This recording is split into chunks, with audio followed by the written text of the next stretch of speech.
Hola, hola gente, ¿cómo están? Bienvenidos a otra emisión en vivo de Haciéndose los Vivos. Esta cosa que hemos empezado junto a Mica Mantegna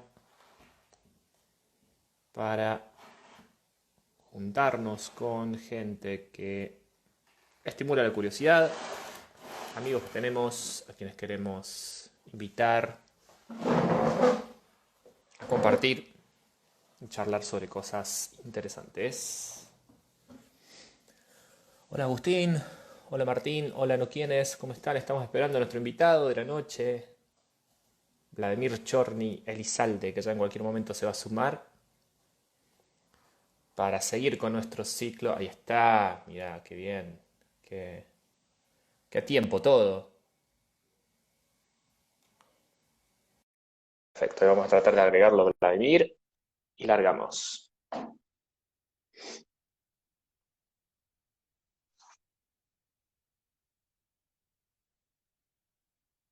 A ver si la conexión nos lo permite. Ahí ya te escucho, no te veo todavía. ¿Y por qué? A ver, no entiendo. Porque es tirana la internet. Ya va a agarrar seguramente este video. ¿Estás conectado a una red Wi-Fi?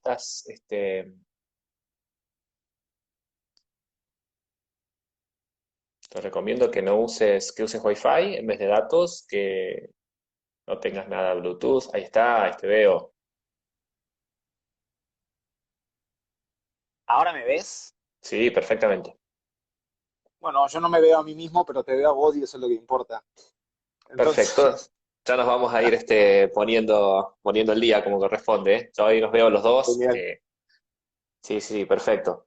Bueno, ya tenemos 7 personas. De todas maneras, como siempre digo, la gran mayoría de las Vamos. vistas de la gran mayoría de las vistas de nuestras conversaciones se dan en YouTube, que después se suben todas a YouTube, con algunas excepciones que Espectacular. técnicamente no pudimos hacer funcionar, pero ya se van a ir subiendo de a poco. Bueno, estamos con Vladimir Chorny Elizalde, ¿es así? ¿O Elizalde?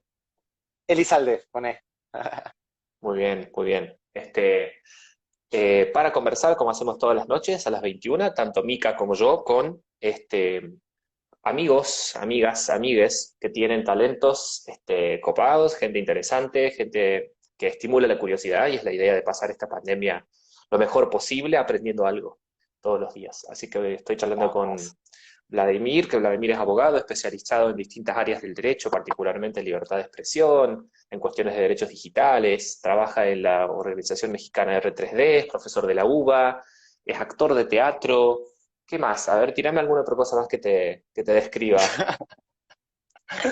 No, no, yo creo que esa descripción ya es bastante pomposa y ambiciosa. Así es que no más que eso. Yo me definiría primero como actor investigador que como abogado, porque de abogado soy muy poco, pero es cierto Ujú. que también lo soy. Entonces no niego mis orígenes, aunque no los enarbolo como cosa principal. Bien, buenísimo. Vladimir también es uno de los pocos mexicanos porteños que conozco. Eh, Ah, estoy aporteñado, es cierto eso. Buenísimo. Bueno, ya son años, ¿no? Años viviendo en Buenos Aires. ¿Cuántos? En agosto cumplo 6 años ya acá en Buenos Aires. Wow, un montón, ¿no? Volando pasó. Sí, volando. Pasa que yo me vine a hacer el doctorado y digamos que justo estoy en el sexto año del doctorado. El doctorado empezó formalmente en enero de 2015, pero yo Ujú, me vine unos meses antes, digamos, como para intentar aprovechar un proceso de adaptación o algo así. Y estoy cumpliendo, digamos, esa etapa y en el medio volví a hacer teatro, que era algo que me gustaba mucho, que había hecho de más chico y ahora estoy, digamos, a full con esas dos facetas, la faceta más académica o jurídica y la faceta más de artista con la movida del teatro, de escribir un poco de teatro, de hacer un poco de teatro ujú. eh, y eso, aprovechando la Bueno, hipermovida teatral que hay acá en Buenos Aires. qué bueno, qué bueno. Y el tema del doctorado, ¿sobre qué lo estás haciendo? Y contame un poco de ese trabajo. Pues mira, el doctorado es un doctorado interdisciplinario, se podría decir, aunque está situado en la Facultad de Derecho. Es un doctorado que es como filosofía política y derechos humanos. Yo hago investigaciones sobre digamos, hago filosofía política.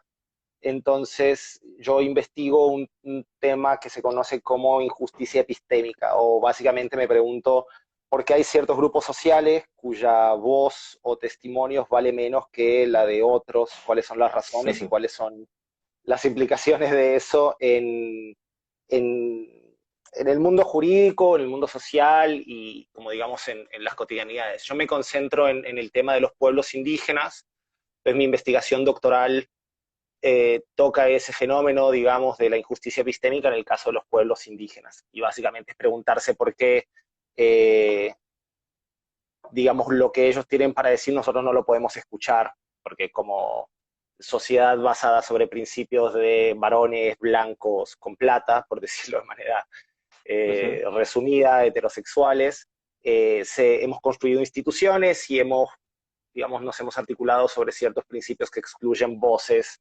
de ciertos sujetos o que les asignan un valor menor, ¿no? Como a los de los pueblos indígenas, porque se consideran atrasados, salvajes, premodernos, etcétera, un montón de estereotipos que versan sobre ellos.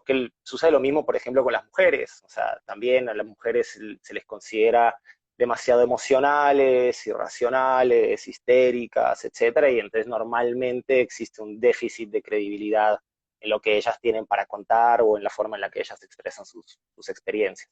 Entonces, bueno, un poco de eso va el ujú. doctorado, y yo lo analizo obviamente en el marco del derecho, pero con una matriz, eh, digamos, sí, interdisciplinaria.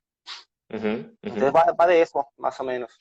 Y estos temas que vos estás tocando de injusticia sistémica era Epistémica. epistémica, ¿ok? Vos los estás evaluando y los ves, digamos, muy concentrados o más concentrados en América Latina, o ves una tendencia en otras partes del mundo también a ese tipo de injusticias.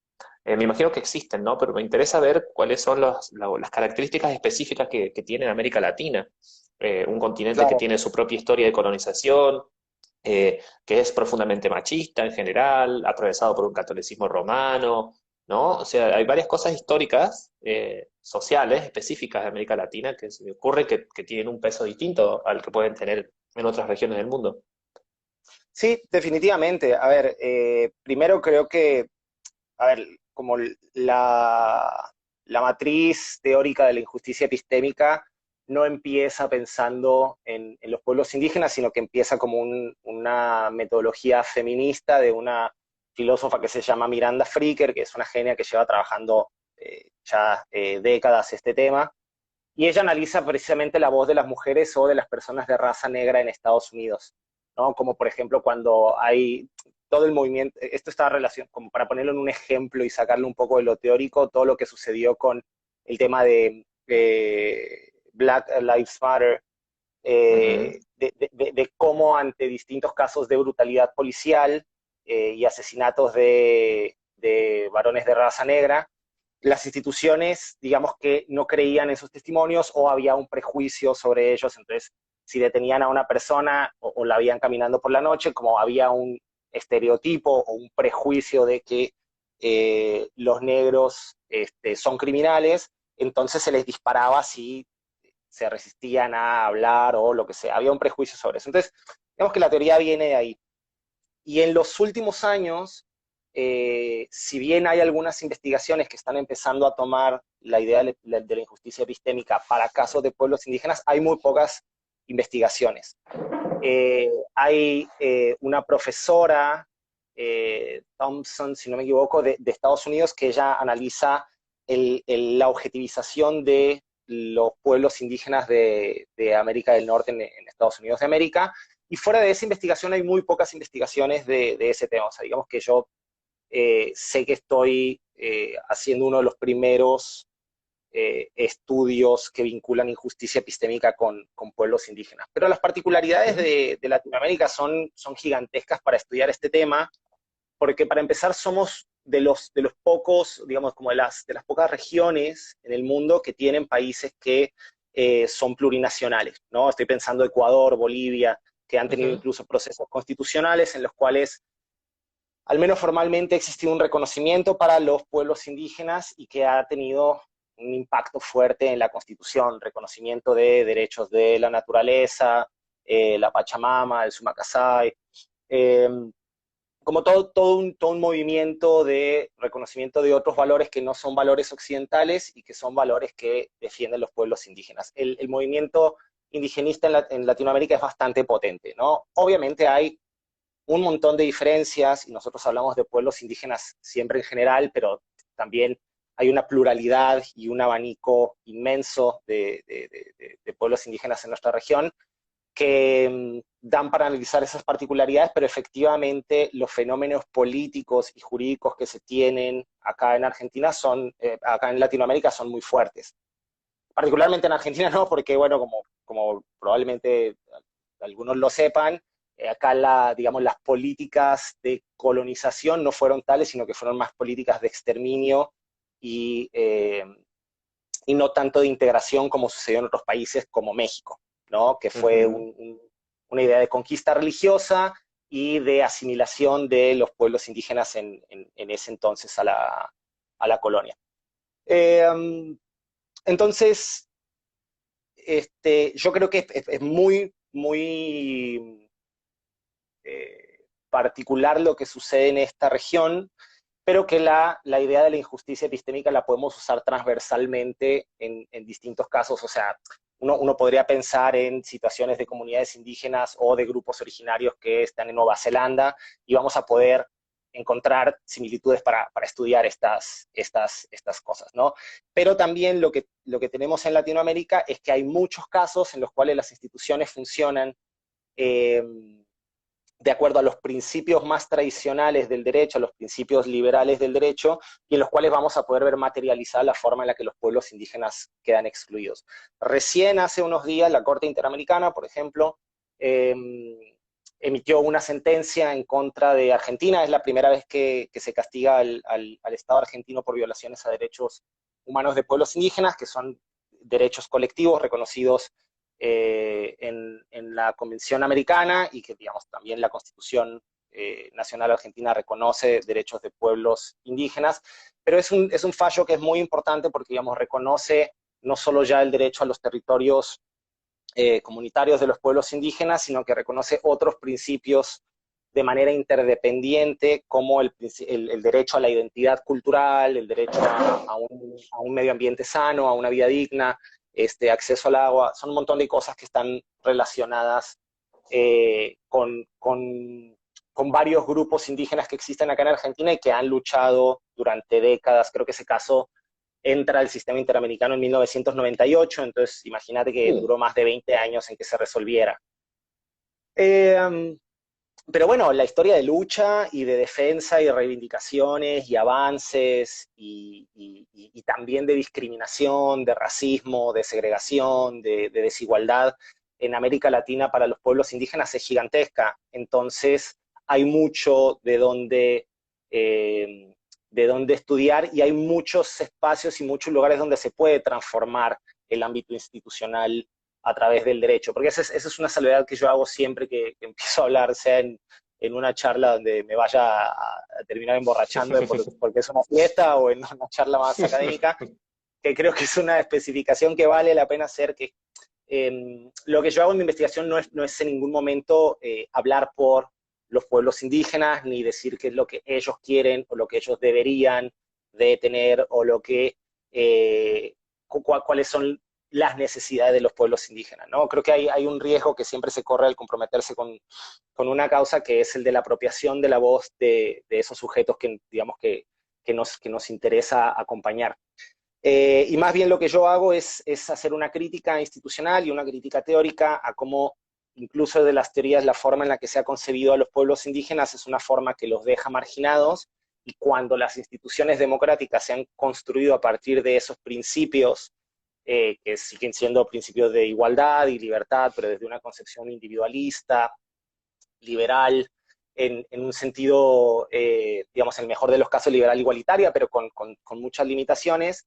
La forma en la que las instituciones se manejan, dialogan, digamos, suponiendo, considerar Ujú. que dialogaran de verdad con los pueblos indígenas, siempre los deja en una posición de desventaja o de desigualdad. Entonces, lo que yo hago Ujú. es intentar criticar eso y pensar en posibles respuestas para corregir institucional y teóricamente esos ámbitos y que entonces podamos tener una posición de igualdad real para que ellos participen y, digamos, sean tomados de verdad de iguales a igual. Genial. Bueno, para la gente que se sigue uniendo, estamos acá conversando con Vladimir Chorny, abogado investigador, actor investigador, como él le gusta ponerlo en ese orden, y me estaba contando el tema de su tesis doctoral referido a la justicia, a la injusticia epistémica y cómo él lo está aplicando a los pueblos indígenas. Me parece súper, súper interesante. Igual yo quería contarle a quienes nos acompañan que yo conocí a Vladimir, tuve el enorme gusto de conocer a Vladimir, una gran persona, una persona eh, dulce, brillante, esa gente con la que te pones a conversar y que siempre tenés una conexión. Me acuerdo esa charla que tuvimos en Córdoba una vez que viniste, que nos pasamos varias horas colgados así, de una manera muy linda. Que yo lo invito a Vladimir porque yo lo conocí a través de nuestro amigo Luis Fernando García y la Red de Defensa de Derechos Digitales en México, porque él es un activista de derechos digitales también. Y vengo temático con la cosa porque ayer estuvo con nosotros Leandro Uchiferri, que está acá conectado también, Sí, sí, ahí y lo acabo de ver entrar. y que ya estuvo, me gusta la onda Steve Jobesca de Vlad, dice, por tu polera negra. Si te falta que nos vendas Qué ahora una cabrón. solución tecnológica, lo vas a hacer, te voy a exigir que lo Claro. hagas. Y bueno, estamos aquí con los activistas de derechos digitales. Leandro, de hecho, lo entrevistó a Vladimir para el ciclo ADC en casa, que tiene unos videos en YouTube, que si ustedes lo buscan, ADC en casa, en YouTube lo encuentran. Así que yo quiero copiarle un poquito la entrevista en un solo tema nada más, que es un tema que lo vi muy indignado a Vladimir en Twitter y muy, muy levantado contra esta cuestión del ciberpatrullaje, ¿no? Y particularmente la aplicación tan selectiva e injusta que se hace de ese tipo de tareas, digamos, de prevención del delito, entre muchas comillas, en Internet. Entonces, yo quisiera que me cuentes por qué está mal el ciberpatrullaje. O sea, yo me voy a poner en el lugar de hacer preguntas retóricas, ¿no? Me voy a poner en el lugar de alguien a quien yo le podría estar explicando ahora por qué está mal que alguien de la policía, si ve que una persona está diciendo en un lugar público o semipúblico, eh, estaría bueno romper este local y llevarse todo. Si a esa persona hay que iniciarle una causa judicial y aparte, ¿qué tiene de malo que el policía esté ahí escuchando, viendo y si pasa eso, que lo vayan a buscar? Sí, ¿sabes qué? Yo justo en estos días me ponía a pensar que si yo quisiera explicar cinematográficamente esto, cuáles serían los recursos que yo utilizaría para explicar el ciberpatrullaje, ¿no?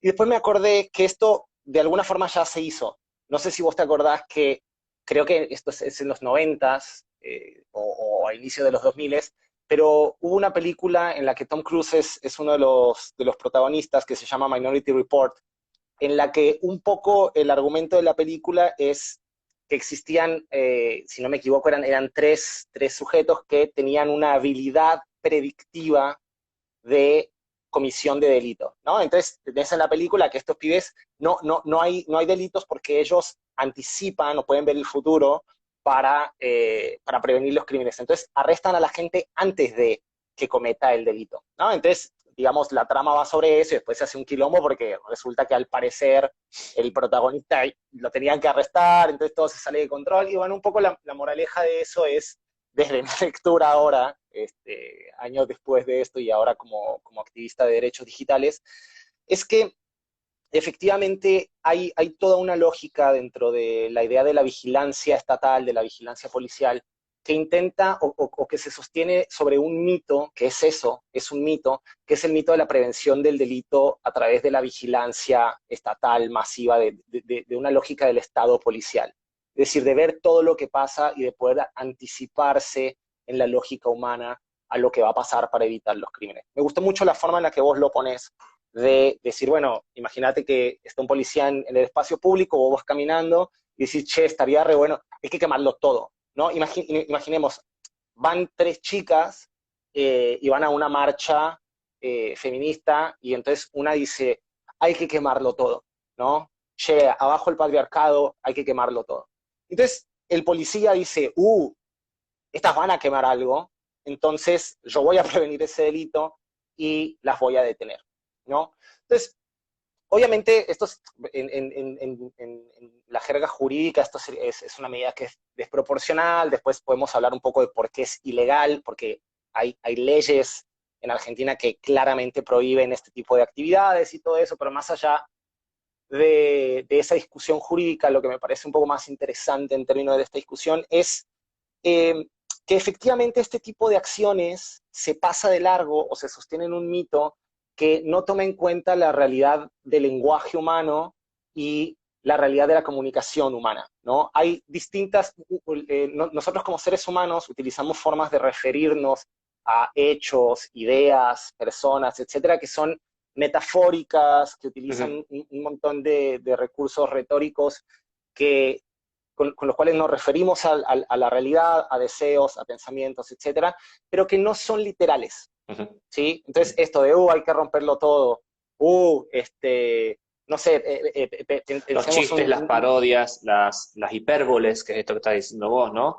Me gusta, te llevo a propósito a esto porque me interesa entender también desde tu conocimiento teatral cómo se configura esta situación, porque en ese sentido el vigilante es un espectador. El vigilante está viendo cómo se desenvuelve una situación frente a sí, ¿verdad? A sí mismo. Y decide interpretarlo de una cierta manera y decide, ni más ni menos, utilizar el poder que tiene por su solo hecho de espectador para darle forma a lo que está haciendo. Ahí me tiro más a las teorías del labeling y todo ese tipo de cuestiones. claro, ¿Cuánto hay de la propia actitud que tiene el vigilante que termina generando una profecía autocumplida? Digo, porque siempre se elige ir a buscar a personas, por lo que hemos visto de aplicaciones, de cuestiones de ciberpatrullaje o de cosas del estilo, ha sido para ir a buscar a disidentes, personas que generan incomodidades, como Javier Esmaldone, por ejemplo, críticos y pobres, o gente que no, sí, digamos, que sí, no tiene mucho cómo defenderse, ¿no? Entonces digo, ¿cuánto habrá de creación del problema que están intentando conjurar por parte de los mismos digo, ¿no? Ese hecho de buscar con una cierta intencionalidad hace que uno encuentre. ¿Viste el refrán que dice que el que busca encuentra?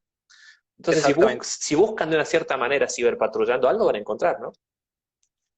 Totalmente. Y además, mira, si vos lo pensás desde el nivel como más abstracto, voy de rebote a como una cuestión medio filosófica y luego bajamos al derecho y luego como a lo más cotidiano. Uh -huh. Uno pretende que, o sea, hay en muchas discusiones filosóficas la idea de un punto de vista que es objetivo o que es neutral o que es imparcial, ¿no? Siempre hay muchas teorías en muchos ámbitos de la filosofía que se discuten sobre un ojo que puede salir del contexto, que no está, digamos, sesgado por ninguna preferencia, que digamos, un observador que fuera como un observador medio semidios o una Uh -huh. observadora medio semidiosa, ¿no? No está cruzada por ningún prejuicio, es puro, está limpio y entonces puede observar de manera imparcial.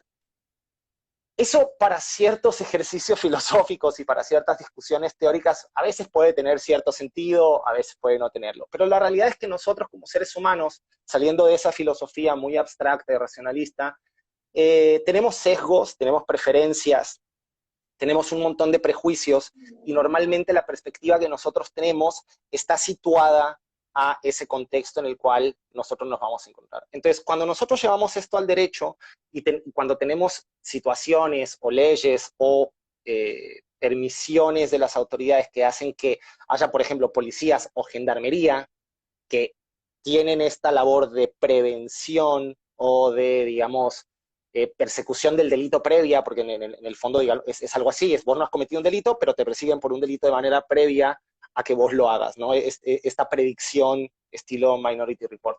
Lo que vos vas a tener no son observadores neutrales ni imparciales, sino vas a tener personas profundamente sesgadas por un contexto y una actividad muy particular a la que pertenecen, que en este caso es la función policial y en un caso que me parece mucho peor, que era con lo que yo reputeaba en Twitter, es con una visión además militarizada, porque no olvidemos que la gendarmería es, si bien es medio como un organismo que tiene un carácter ahí mixto, porque puede participar en algunas actividades de seguridad interior, pero es un organismo de naturaleza militar. Yo el otro día me metí a la página de la gendarmería y, digamos, la página principal, en el cover vos tenés ahí, dice organismo comprometido con la patria, no sé qué, de naturaleza militar. Entonces, lo que vos vas a tener ya no son observadores imparciales, sino que vas a tener personas que están formateadas, por ponerlo en términos medio de dispositivos, eh, que están formateadas para encontrar cosas incluso ahí donde no las hay, Ujú. ¿sí? ¿Qué es esto que vos decías? El que busca encuentra, ¿no? Y hay veces que, por más que no haya nada ahí, uno termina craneando y uno termina imaginando un montón de cosas, porque vos tenés los sesgos que te van a hacer que mires eso. O sea, ¿a qué me refiero con un sesgo? Es, imaginemos que nosotros tenemos cosas que están entre lo que somos nosotros como un sujeto que observa y aquello que estamos observando, ¿no? Entonces, por ahí, si nosotros estamos viendo,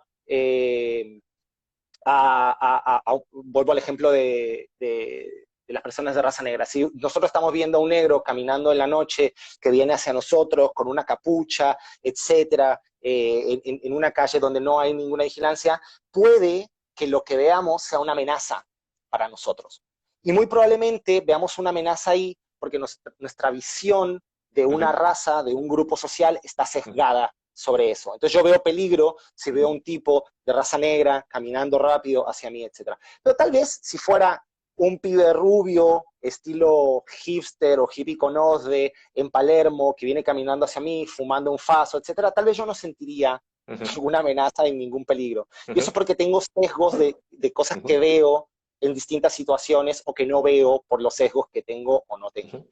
Ahora, en, sí, Sí, no, no, me quedé pensando en aquello de los sesgos, ¿no? Y decía, qué raro que, digo, estas actividades de ciberpatrullaje, para quienes por ahí no están tan embebidos del tema, pero supongo que muchos de quienes nos ven sí, existen desde el año 2012 o 2013, si mal no recuerdo, se empezaron a utilizar en la ciudad de Buenos Aires con distintos fines. Uno de ellos muy famoso en el 2017, si mal no recuerdo, era para ver, por ejemplo, el poder adquisitivo que las personas tenían de acuerdo a lo que publicaban en Internet. Así la Agencia de Recaudación de Impuestos de la Ciudad de Buenos Aires podía determinar si estaban bien categorizados en sus declaraciones de ingresos, ¿no? Por ejemplo. es Entonces, espectacular. no conozco muchos casos de uso del ciberpatrullaje como herramienta de noticia criminis para ir a prevenir delitos cometidos por personas que por lo general no son víctimas del sistema, o digamos, o no son objeto de atención del sistema judicial. O sea, no veo que lo estén usando para ir a buscar evasiones fiscales de grandes fortunas, o que lo estén buscando para, lo estén utilizando, por ejemplo, para delitos cometidos por, digamos, lo que se llaman de guante blanco, o Sí, delitos de cuello blanco, estaba complejos. pensando en eso, claro. Porque muchas de las investigaciones de delitos complejos, o de delitos, por ejemplo, de grooming, todo lo que escuchamos que la ex ministra Patricia Bullrich mencionaba cuando defendía este sistema, son por lo general investigaciones tan complejas que requieren una supervisión judicial, o sea, una verdadera causa judicial. Entonces, si hay una causa abierta y hay un fiscal que está interviniendo y hay unos organismos del Estado que ponen control, esto del ciberpatrullaje se convierte en otra cosa, se convierte en una pericia, se convierte en una pesquisa judicial, se convierte en otra cosa que ya está regulada y que tiene garantías y que tiene controles, buenos, malos, suficientes, insuficientes, eso es otra discusión. Pero se convierte en otra cosa. Lo que a nosotros nos preocupa es esta vigilancia previa, como decía Vladimir, esto del reporte de la minoría, de adivinar qué va a suceder a través de lo que la gente dice. Y además está todo el elemento de por qué nos importa tanto esto, y quería que me hablaras un poco de la cuestión del efecto inhibidor de la libre expresión, ¿no? Y a la vez que me lo compararas con qué pasa con el patrullero en la calle, porque todo el mundo lo asocia, fueron muy inteligentes al usar la palabra patrullaje, Sí, porque a la gente le gusta, se siente segura cuando hay patrulleros dando vueltas. Eh, pero en Internet no necesariamente te sentís seguro, te sentís inhibido. Entonces, ¿cómo que funciona eso y por qué esa diferencia? sí, imagínate que, no sé, o sea, yo, por ejemplo, cuando era chico, en las vacaciones de verano, las vacaciones de Navidad, siempre íbamos a casa de mi abuela, y entonces yo me juntaba con mis primos, sobre todo con un par de primos que eran de mi edad, y nos juntábamos a hacer quilombo, o sea, hacíamos travesuras, hacíamos miles de cosas, y obviamente que hablamos de un montón de cosas, digamos, hablamos de inseguridades, hablábamos de las chicas que nos gustaban, hablábamos no sé, de boludeces, de porno, de miles de cosas que uno habla cuando es más pendejo y cuando es adolescente. Entonces, nosotros hablamos de esas cosas y, digamos, sentíamos la libertad de expresar todas esas cosas y de contarnos esas cosas porque estamos en confianza, estamos en un ambiente o estamos en un entorno en el que sabíamos que nuestras expectativas de privacidad, es decir, que no se enterara nadie más, estaban controladas, estaban ahí, ¿sí? Sabíamos que no había un riesgo. Si de repente llegaba alguna de mis tías o llegaba mi abuela, nosotros inmediatamente cortábamos y dejábamos de hablar de la mina que nos gustaba o de la película porno que habíamos conseguido y que estamos excitadísimos por ver, ¿no? El efecto inhibidor de la libertad de expresión funciona un poco como esto que yo estoy diciendo del ejemplo de mis tías, ¿sí? Porque efectivamente, sobre todo en las redes sociales, la gente tiene una expectativa de privacidad, por más que hayan argumentado que las redes sociales, que son públicas, etcétera, tiene una expectativa de privacidad de que no está siendo vigilada constantemente o de que no hay un policía a un lado o un gendarme a un lado leyendo lo que escribimos, ¿sí? Entonces, uno en Twitter, que es otro nivel que a mí me gustaría poner, que además estos elementos de seguridad pública no entienden de redes sociales, o sea, no entienden de todos esos recursos lingüísticos no entienden que la gente habla en joda en Twitter, no entiende que uno puede ponerse a hablar de saqueos o que uno puede decir, che, re, que lo quemen, o che, está para cortarle los huevos o cosas así, no entienden de eso. Ahora, si vos le preguntaras a la gente, si pudiéramos hacer este ejercicio, digamos, en un escenario ideal, y se le preguntara a todas las personas si diría las mismas cosas, o ya no solo si las diría, sino si se sentiría igual de tranquilo o igual de tranquila diciendo las cosas, sabiendo que hay un policía al lado de ella para expresarse, o un gendarme al lado de ella para expresarse, sabiendo que no son neutrales, que no son objetivos, y que están buscando encontrar algo que tal vez ni siquiera está, pero que lo están buscando, ¿sí? Es Minority Report, están intentando agarrar personas sospechosas. Tienen esa cabeza formateada para buscar desde esa lógica. Lo que sucede es que las personas muy probablemente se inhibirían de decir todo aquello que dirían si no se sienten libres. Como nosotros nos inhibíamos cuando llegaban mis tías y dejábamos de hablar de algunas cosas porque nos daba vergüenza, porque nos daba miedo, porque no queríamos que nos retaran, que nos regañaran, ¿no? Con la libertad de expresión sucede similar, aunque obviamente las causas no son mis tías, sino que son causas normalmente de ejercicio de la fuerza pública. En el caso del Estado es mucho peor, porque efectivamente tenemos a un ente político y gubernamental que tiene el monopolio de la fuerza pública, que de repente puede llegar, patear la puerta con una orden de arresto o de allanamiento de un juez, entrar, llevarnos detenidos y abrirnos una causa en la que puedes estar hasta 6 años en prisión, como este pibe que tuiteó lo de los saqueos, ¿sí? En provincia de Buenos Aires. Entonces, cuando vos te enfrentás a esas posibilidades, efectivamente el riesgo o la amenaza de expresarse aumenta exponencialmente, ¿sí? Y entonces uno, ante ese panorama, lo que va a hacer es inhibirse, es dejar de decir lo que diría si la situación no fuera esa y si la situación fuera un ambiente democrático como el que debería ser, en el que las personas pueden expresarse y tener cualquier opinión prácticamente o casi cualquier opinión al respecto de cualquier tema, ¿no? Los estándares interamericanos y también los estándares jurídicos en Argentina y en la gran mayoría de los países de Latinoamérica protegen las opiniones, o sea, hay algo que se llama en esos estándares la cobertura ad inicio o digamos, la presunción de legitimidad de las expresiones de la gente, ¿no? Y esto lo que significa es que por más chocante que sea una expresión que alguien emite o una opinión que alguien dice sobre cierta persona, esa expresión está protegida, al menos en principio. Entonces, lo que está pasando acá en Argentina es que se revierte la lógica de funcionamiento de la libertad de expresión. Entonces, se parte de una presunción de culpabilidad o una presunción de sospecha en un tipo de acción preventiva en la cual vos tenés policías y pseudomilitares buscando qué estás diciendo para abrirte Ujú, una causa, ¿no? Como ha pasado en varios de estos casos. ujú. Y yo veía hoy, escuchaba más bien un audio de Patricia Bullrich, que creo que la entrevistaron hoy o no sé si ayer, pero es un audio en el que ella termina respaldando lo que, lo que está haciendo ahora el Ministerio de Seguridad. Y acá lo notaba, ¿no? Porque ella pone, dice, no, no, mira, es lo mismo, bueno, lo hacemos para prevenir y perseguir delitos, es lo mismo que si uno tiene un patrullero en la calle y hay personas intentando hacer un saqueo, ¿no? El ejemplo que ella ponía es, vos vas por la calle y de repente tenés un coto y ves que hay 30 personas rompiendo un coto, prendiéndole fuego y entrando. Entonces vos dirías, ah, mira, qué bueno que estaba el patrullero, porque entonces ahí lo podía detener. Y acá hay dos cosas.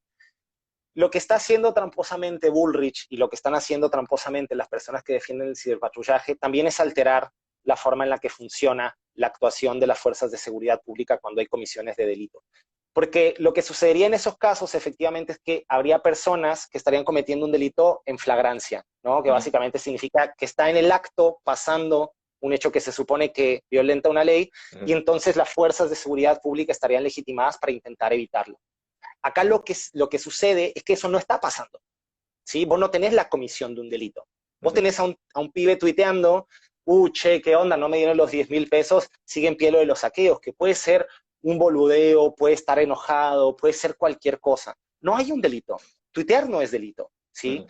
Sin embargo, la asimilación que están haciendo las fuerzas de seguridad pública acá va en ese sentido, Claro, es ¿sí? un Entonces salto dicen, muy oye, grande, ¿no? Hablar sobre la es, posibilidad de hacer algo y ni siquiera hablar con alguien, ni estar planificándolo siquiera, sino especular sobre un chiste de hacer alguna cosa, compararlo con estar parado al frente de un supermercado con palos y la cabeza, y la cara cubierta y listo para romper la ventana, ¿no? Entonces, qué gran distancia que se plantea.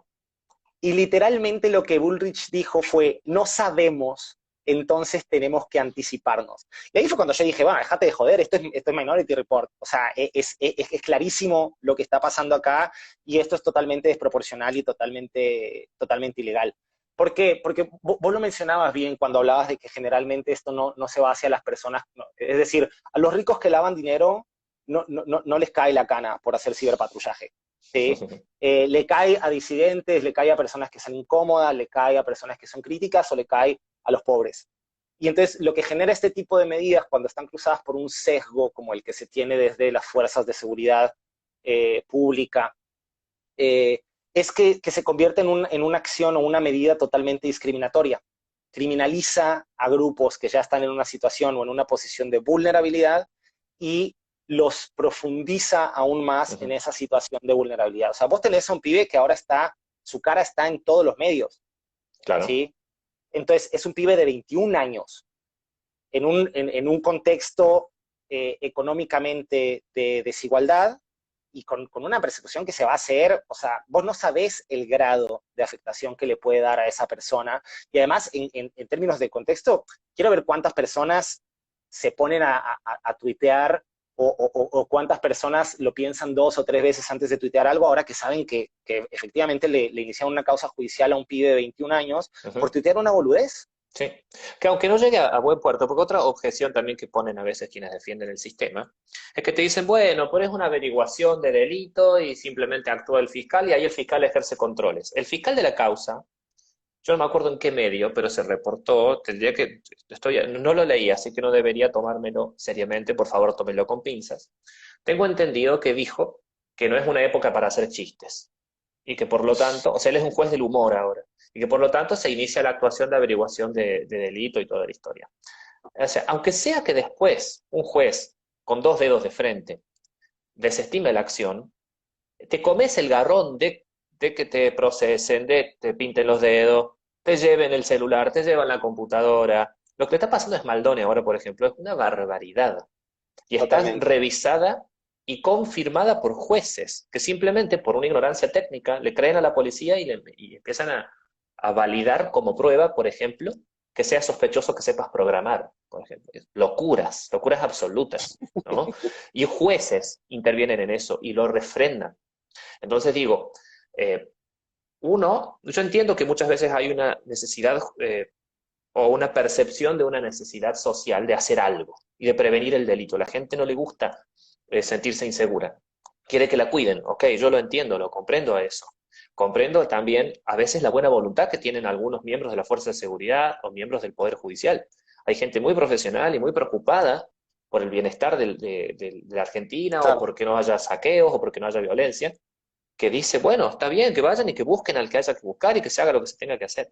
Pero lamentablemente hemos visto una y otra vez y otra vez y otra vez que todas estas cosas se abusan terriblemente y como dice Vladimir, se usan contra los más débiles innecesariamente. Entonces lo vemos. Lo que nosotros pedimos es que haya controles y que haya protocolos para que esos abusos no sucedan, porque estamos hablando de sesgos previos, de preferencia, discrecionalidad, ¿no? Y cosas así. Por sí. eso, o sea, no somos unos loquitos que no aceptamos ninguna clase de control, ninguna clase de policía, ninguna clase de... No, no, no, no se trata de eso. Se trata de entender las falencias humanas y programar en el sistema eh, salvaguardas, justamente para que eso no suceda o suceda lo menos posible. Por eso le pedimos a un juez que cuando condena a una persona explique por qué.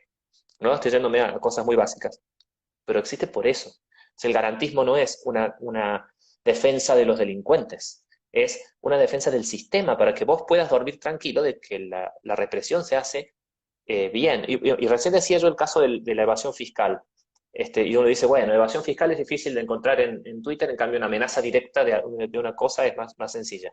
Pero ¿cuántas veces hemos visto a personas, con esto de los rugbyers y todo eso se hablaba, ¿no? Sí, sí, sí. Gente de clase alta o inclusive personajes, hay unos trolls de derecha recalcitrante que festejan, por ejemplo, no sé, sale una noticia de que matan a un delincuente, no sé cuántos tiros, y dice, ah, acá hay uno menos, este se murió, jajaja, que hay que matarlos a todos. A todos eso no les cae el ciberpatrullaje. Entonces volvemos al tema del sesgo y de la discrecionalidad. Y además que hay una incompatibilidad. A mí me gusta pensar mucho las cosas siempre desde el nivel del discurso, ¿no? Eh, este gobierno es un gobierno que yo creo que, o sea, creo que legítimamente hay que verlo desde una perspectiva crítica, pero creo que la perspectiva crítica no impide reconocer que yo creo que el discurso que están haciendo es legítimo. Es un discurso que se ha construido, perdón, es un gobierno que se ha construido sobre un discurso democrático, ¿sí? Ujú. De práctica democrática, de construir una institucionalidad democrática, de remover del sistema ciertas prácticas autoritarias que existían. eh, y entonces lo que vos tenés es que esta práctica, como por las distintas razones que ya hablamos, se demuestra como una práctica autoritaria, como una práctica que es desproporcional, que es prejuiciosa, que es discriminatoria, que va contra los más desfavorecidos, contra los que están en una situación de vulnerabilidad, que no respeta derechos que son fundamentales y que son muy importantes para la democracia. Es una práctica que es contradictoria con el discurso, ¿no? Entonces, incluso si hubiera una persona que dijera, no, bueno, es que tenemos que defender esto y tal, si quisiera defender una práctica como el ciberpatrullaje, tendría que justificar cómo eso es compatible con un discurso democrático. Y desde mi perspectiva no hay forma de justificar una práctica como el ciberpatrullaje, como existe ahora, Ujú. desde una perspectiva democrática y desde una perspectiva de los derechos. Porque en una sociedad democrática, como lo mencionaba, todas las expresiones tienen un valor primario, por más que incluso sea una boludez, porque la lógica detrás es que es importante y es necesario para el discurso público, para tener una discusión pública robusta, que las personas puedan vertir sus opiniones, sus pensamientos, sus emociones, por más choqueantes que sean para las personas, ¿sí? Eso es una lógica democrática sobre la que se tendrían que articular las autoridades y las instituciones. ¿Esto significa que no haya límites? Desde luego que no, pero nadie de los que estamos en contra del ciberpatrullaje, creo hasta donde he visto, estamos en contra de que haya límites a la libertad de expresión. A ver, existen figuras como el discurso de odio, que yo me quería matar, porque cuando dio su presentación la ministra de Seguridad, una de las cosas que dijo es, sí, sí, sí, ahí están los policías y gendarmería evaluando si hay discurso de odio, ¿no? Entonces, efectivamente, el discurso de odio es una figura que funciona como un límite a la libertad de expresión, en la cual se pueden constituir delitos y en las cuales sería legítimo que el Estado ejerciera la fuerza pública para meter a una persona a la cárcel o para iniciarle una causa penal e investigar al respecto. Pero esto es algo que para empezar es un análisis que solo está reservado, solo y únicamente es un análisis que se puede llevar desde el Poder Judicial. Solo juezas y jueces especializados en la materia pueden llevar a cabo. No tienen nada que hacer los policías y los cuerpos de naturaleza militar evaluando si hay un discurso de odio o no. Y además, sí. Sí, no, me quedé pensando en algo. Digo porque ya estamos en el último pedazo de nuestra charla, nos quedan unos 15 minutos más o menos. Te quiero preguntar, te quiero poner incómodo, quiero ir a tu situación también que tenía más ganas también de hablar con vos sobre la faceta actoral, pero me tiento mucho de mezclarla. Entonces, te quiero pedir que te pongas en personaje del otro lado, ¿no? Y preguntarte, ¿no hay una manera, hay un lugar para que ocupen los policías o las fuerzas de prevención del delito dentro de espacios digitales como las redes sociales? Eh, Digo, tienen una función que cumplir, pueden estar, deben estar.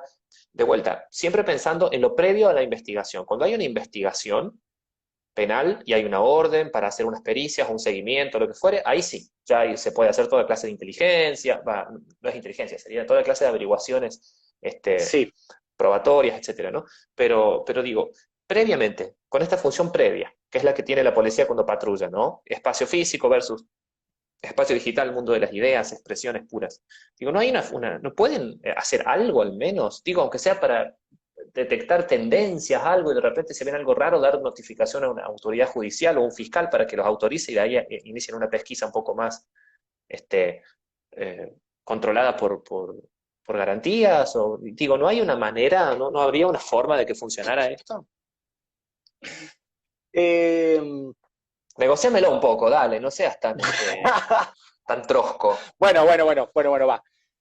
A ver, yo creo que si, a ver, las tecnologías que se han adquirido en los últimos años, voy a hacerlo muy en personaje, ¿no? Pero las tecnologías que se han adquirido en los últimos años, efectivamente lo que nos permiten hacer es un trabajo de análisis de fuente abierta, ¿sí? ¿No? Lo que nosotros tenemos son sistemas de algo que se conoce como el Open Source Intelligence.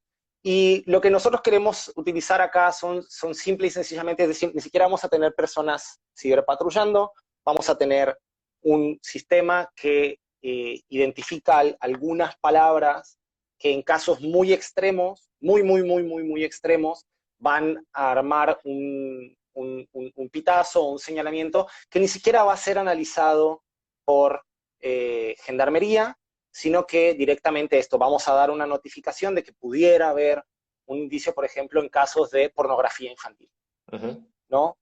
La pornografía infantil, incluso algunas medidas que pudieran terminar en casos de censura, podría estar incluso justificada, como ustedes lo saben, abogados, defensores de derechos digitales, desde los estándares interamericanos. Entonces, eso sería legítimo que nosotros hagamos un tipo de acciones preventivas en ese sentido.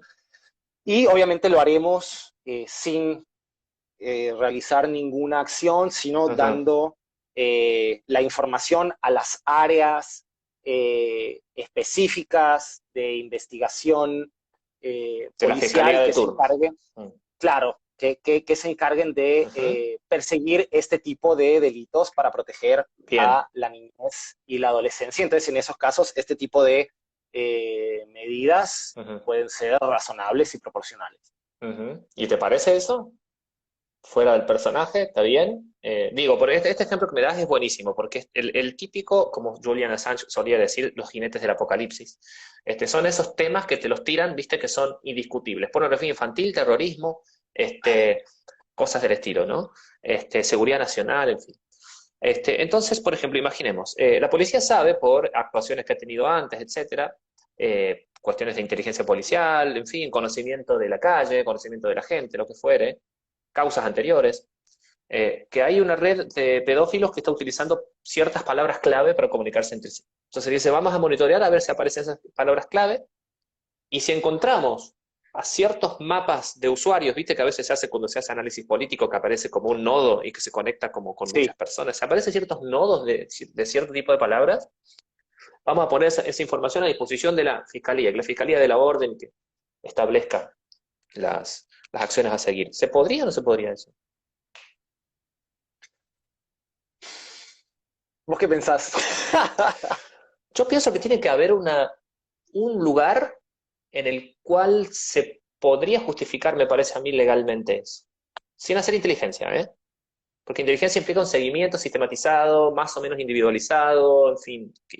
Claro, pasa que yo, por ejemplo, lo que te iba a decir es que para mí hay la línea entre hacer inteligencia y llevar a cabo este tipo de acciones, se empieza a borrar, ¿no? Sobre todo con el trabajo, de nuevo, volviendo al tema de redes sociales, ¿sí?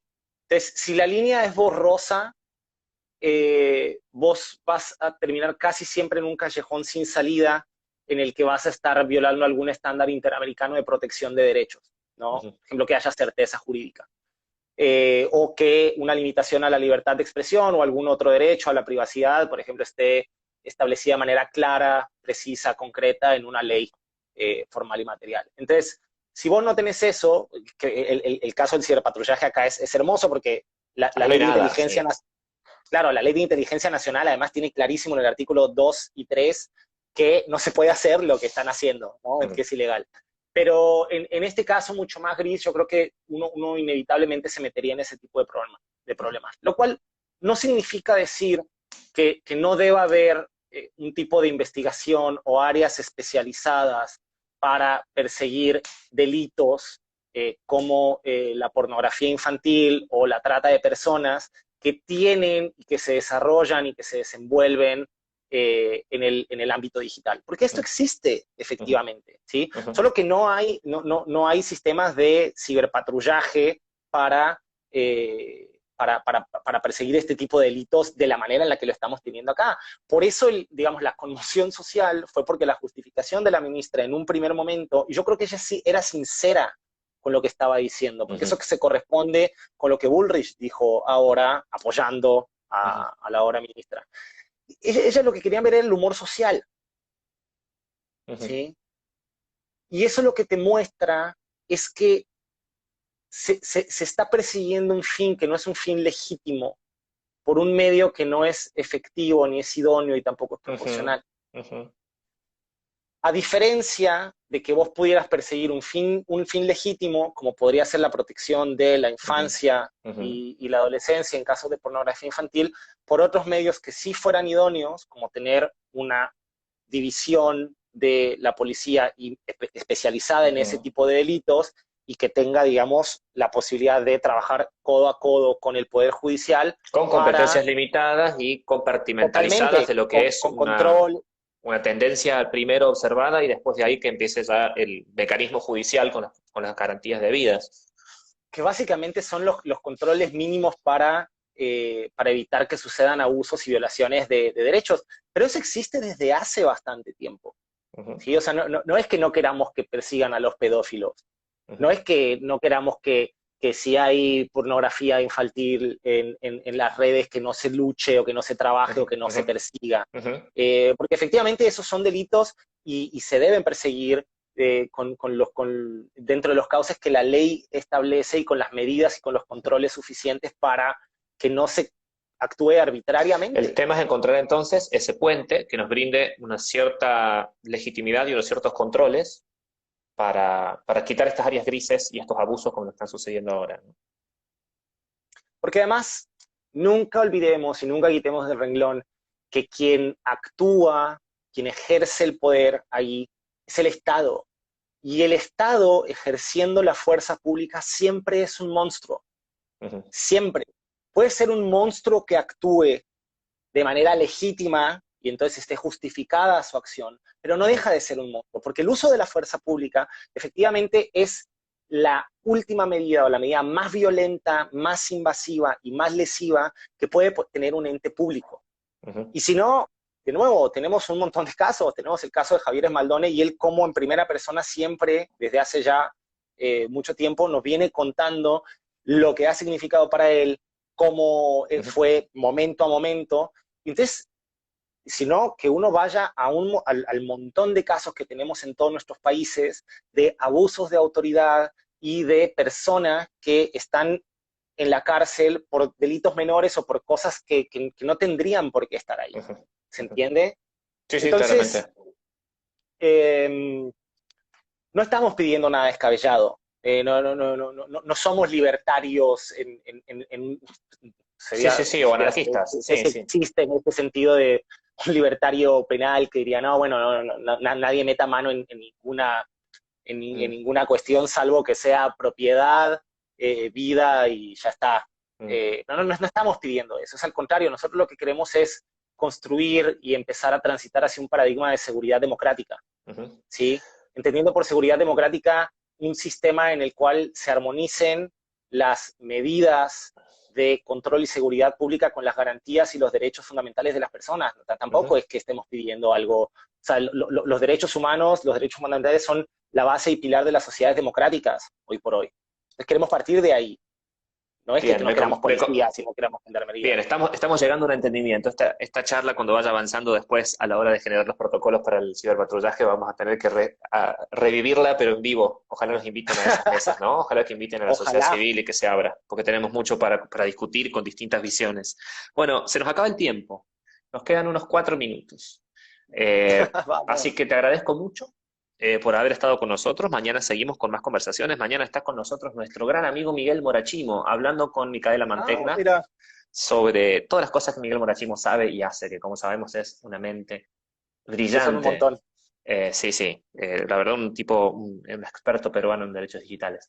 Así que bueno, te agradezco mucho, Vladi, y te pregunto si me querés contestar en 1 minuto y medio una pregunta final.